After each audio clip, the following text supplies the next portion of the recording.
राधे राधे, जय श्री कृष्ण। आज हम श्रावण मास के महात्म के 8वें अध्याय को सुनते हैं।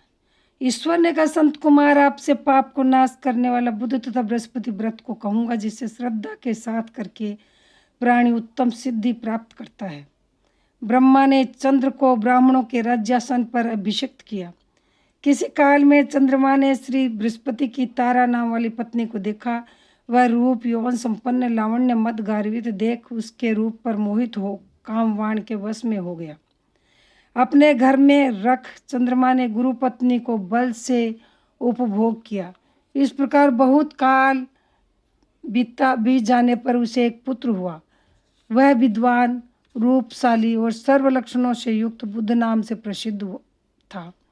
बृहस्पति अपनी स्त्री को खोजते हुए चंद्रमा के घर में गए। चंद्रमा से कहा, मेरी पत्नी दे दो।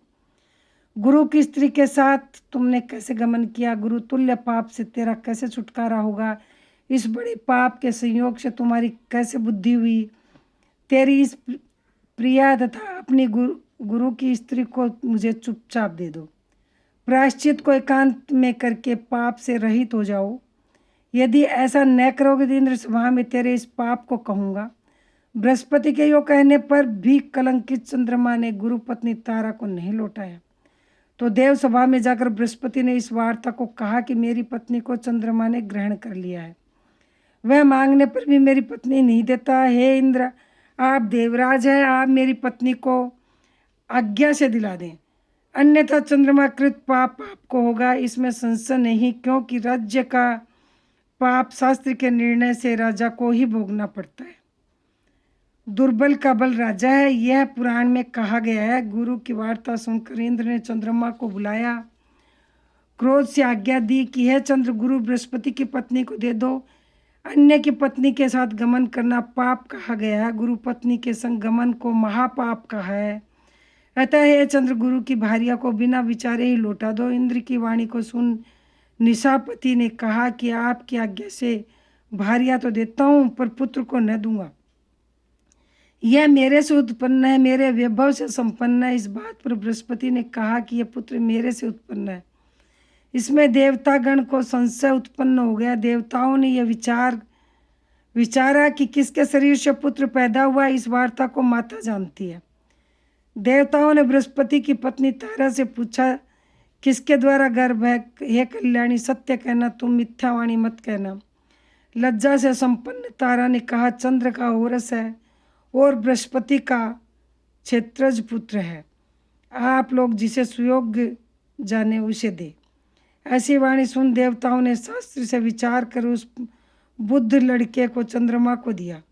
इससे गुरु को खिन्न देख देवों ने दोनों को वर दिया कि चंद्रमा से कहा कि हे चंद्र, तुम घर जाओ, यह पुत्र तुम्हारा है। चंद्रमा तथा बृहस्पति पुत्र यह ग्रह होगा। यह सुराचार्य और भी शुभ वर को ग्रहण करो। जो मेधावी दोनों का मिलकर एक साथ व्रत करेगा उसे सब सिद्धि होगी। यह सत्य है, इसमें संशय नहीं है। शंकर के प्रिय श्रावण महीने के प्राप्त होने पर बुध और गुरुवार के दिन जो अर्चन करेंगे, नैवेद्य दही भात दे। दोनों मूर्ति लिखना स्थान भेद से फल का भेद होता है। जो मूर्ति को झूले पर लिखकर अर्चन करता है वह दीर्घायु तथा संपूर्ण गुणों से युक्त पुत्र प्राप्त करता है। जो प्राणी खजाने में मूर्ति लिखकर यदि अर्चन करेगा तो उसके खजाने में अभिवृद्धि होगी तथा उसका क्षय नहीं होगा। पाकशाला में लिखकर अर्चन करने से पाक वृद्धि और देवागार में लिखकर अर्चन करने से देव की दया होती है। संयन ग्रह में लिखकर अर्चन करने से स्त्री का वियोग कभी नहीं होगा। धान्य ग्रह में लिखकर अर्चन करने से धान्य की वृद्धि हो जाती है। इस तरह तत्व स्थान में उसका फल होता है। 7 साल का व्रत करके उद्यापन करें। पहले रोज अधिवासन कर, रात में जागरण करें, सोने की प्रतिमा का निर्माण कर विधि द्वारा अर्चन करें, 16 उपचार द्वारा अर्चन कर होम करें, तिल घी खीर प्रज्वलित अग्नि में दें, चिड़ाचिड़ी तथा पिप्पल की समिधा से होम कर पूर्ण आहुति करें। मामा तथा भांजे को अच्छा भोजन कराकर अन्य ब्राह्मणों को भोजन कराएं और स्वयं भोजन करें। इस प्रकार 7 साल तक व्रत करने वाला व्रती सब इच्छाओं को प्राप्त कर लेता है। संत कुमार ने शंकर से कहा कि हे भगवान, आपने जो मामा तथा भांजे को भोजन कराओ ऐसा कहा, इसके कारण को कहो। ईश्वर ने कहा, हे संत कुमार, पहले समय में मामा भांजा दोनों दरिद्र थे। वे दोनों भोजन के लिए घूमते हुए थक गए। किसी सुंदर नगर में वे दोनों धान्य मांगने के लिए गए। उन्होंने प्रत्येक मकान में श्रावण महीने में उसी व्रत को देखा। हर एक वार के उस व्रत को करते हुए देखा, पर बुद्ध तथा गुरु को नहीं, कहीं व्रत नहीं देखा। उस समय उन लोगों ने बहुत काल तक आपस में विचार किया कि सब जगह सूर्य तथा अन्य वारों का व्रत देखा जा रहा है, बुध और गुरुवार का व्रत देखने में कहीं नहीं आया।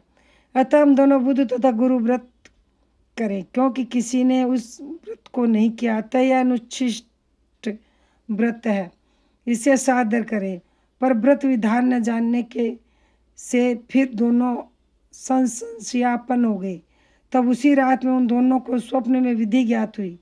स्वप्न से ज्ञात विधि द्वारा व्रत को दोनों ने किया तथा बड़ी संपत्ति प्राप्त की। वह ऐश्वर्य दिनों दिन बढ़ता नजर आने लगा। इस प्रकार 7 साल तक व्रत कर वे पुत्र पौत्र आदि से संपन्न हो गए।